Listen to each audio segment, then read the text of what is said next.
Symphony Orchestra. This is a man who really did love his music and was a big part of his life.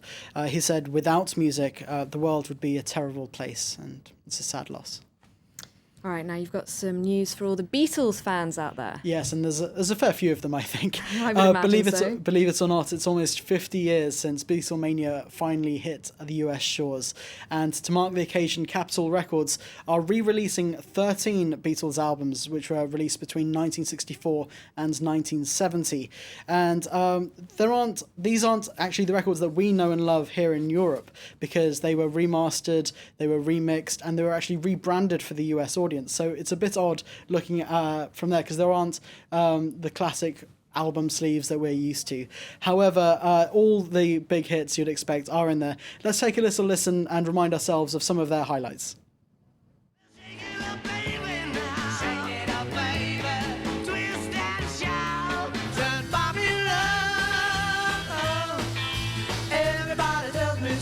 Just to dance with you is everything I need.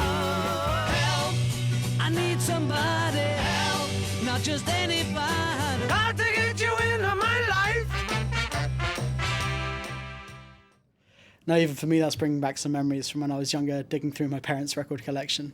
But Beatlemania Mark II doesn't end there. The Grammys get underway this time next week, and the two surviving members from the Beatles, Sir Paul McCartney and Ringo Starr, should be picking up their Lifetime Achievement Awards. They're both scheduled to play also at the ceremony. It's not clear yet whether they will be performing together, but obviously Beatles fans around the world are going to be crossing their fingers on that one. Hoping they do, absolutely. Of course, yeah.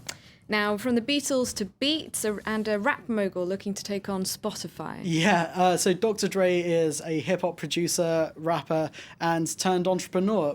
This is the man who brought us the Beats headphones, which are pretty much on every public transport service at the moment, coming into work. And he has teamed up with the lead singer of Nine Inch Nails, Trent Reznor, and the head of Interscope Records to release BeatsMusic.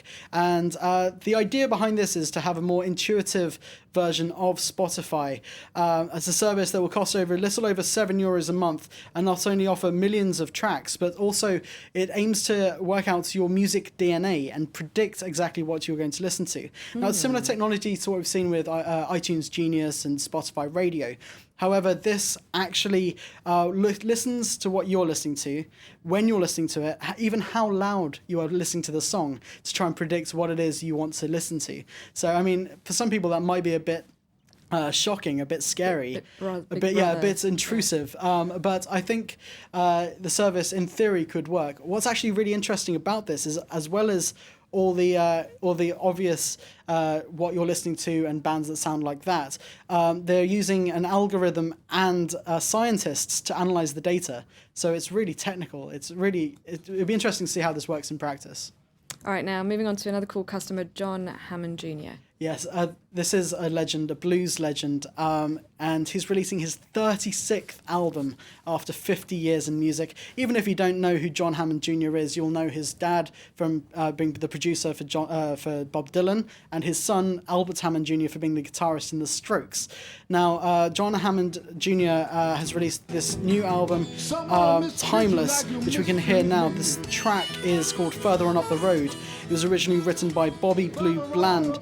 Now, this is the point where we would usually obviously play you a music video to give you a taste, but John Hammond Jr., he's been around for 50 years. It's his 36th album. He doesn't really need to make music videos anymore. So this is recorded live in one of his favourite blues bars in Rhode Island. Now, also on the album, we have Skip Berry, Chuck James, and even songs specially written for John Hammond by the gravelly-voiced Tom Waits. Now, Hammond will be hoping to replicate the success of his last album, which was called Rough and Tough, and he got a Grammy nomination for that album. Okay, thank you very much, Mark, for that little dose of music, and thank you for watching live from Paris. It's time now for our sports roundup, and we start off with some tennis news. 20th seed Dominika Cibulkova has caused another upset at the Australian Open. Her victim, 3rd seed and former champion Maria Sharapova.